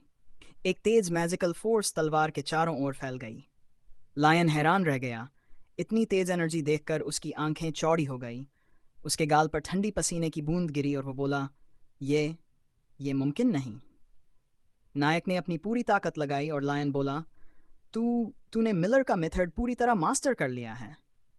इतनी जबरदस्त ताकत से लायन का बैलेंस बिगड़ गया और वो गिर पड़ा। ये पागलपन है।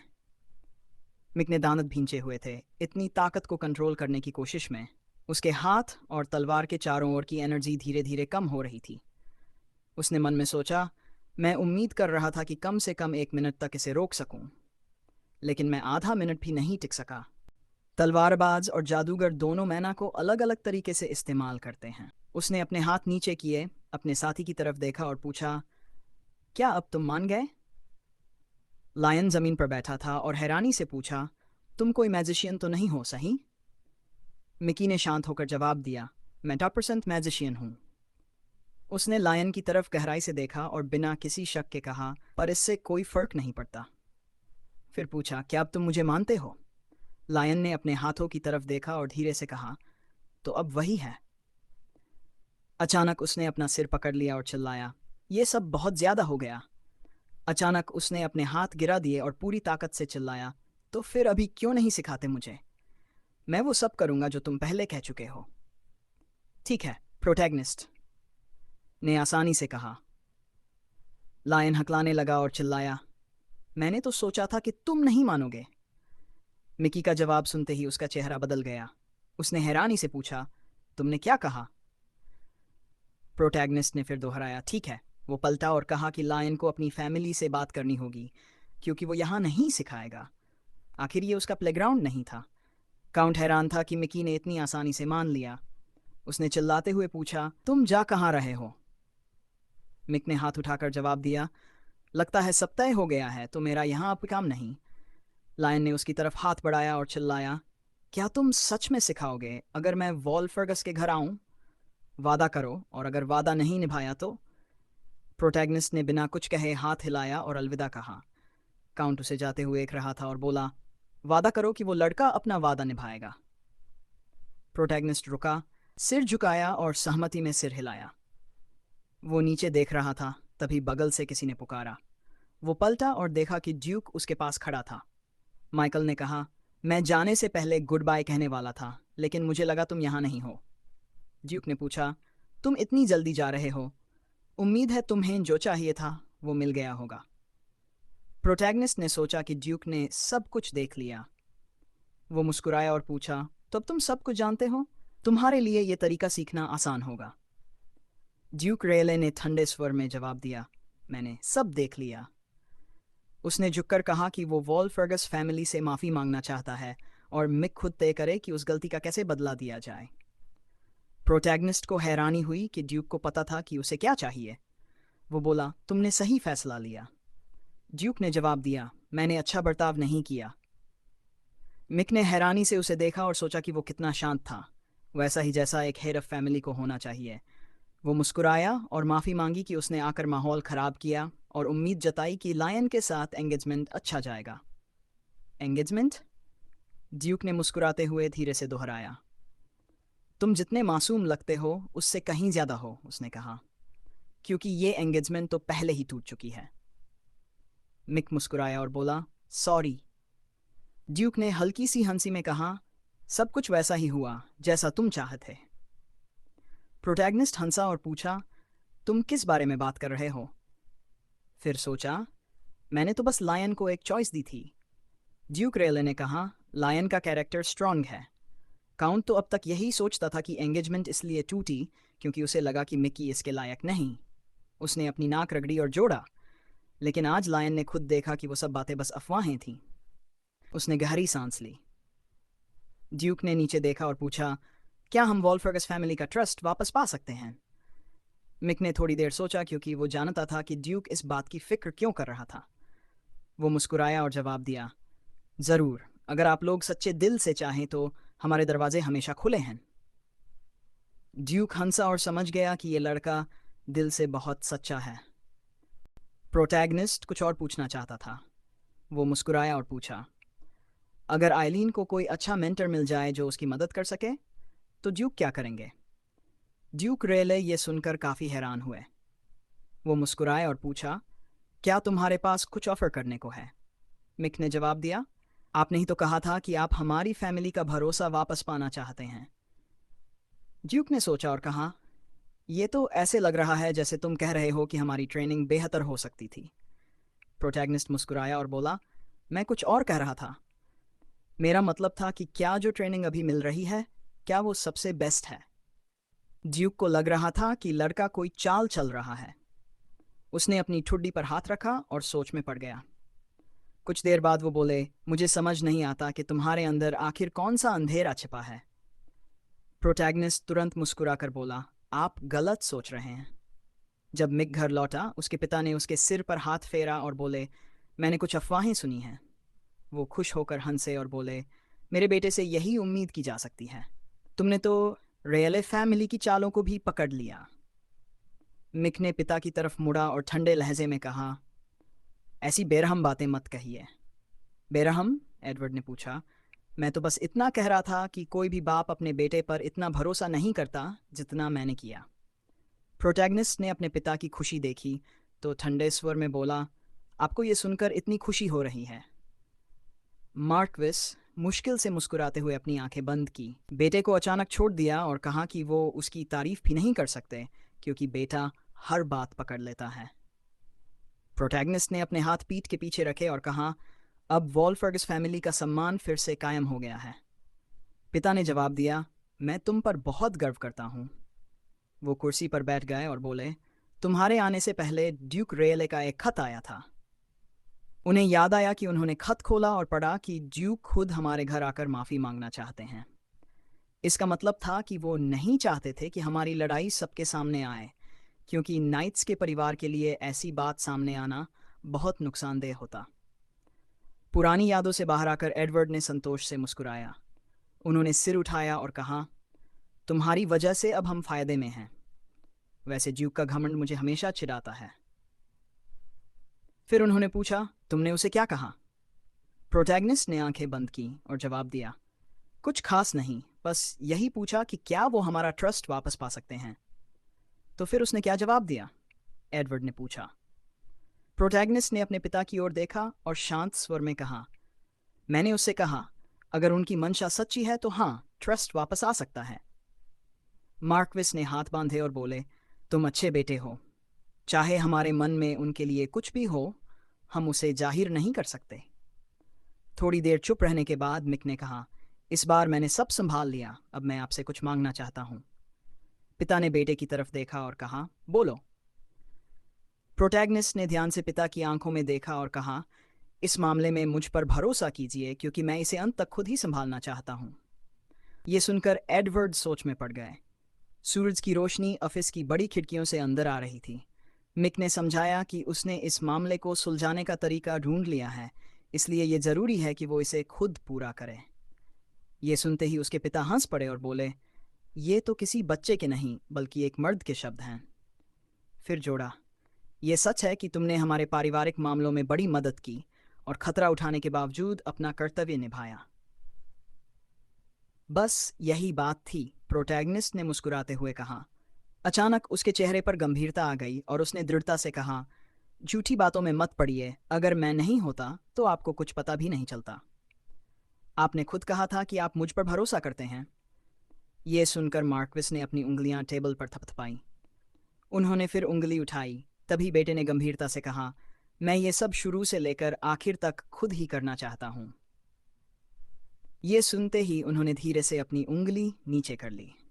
अगर वीडियो पसंद आई हो तो लाइक और शेयर ज़रूर करें और कमेंट बताएं आपको कैसा लगा। फिर मुलाकात होगी। तब तक के लिए गुड बाय।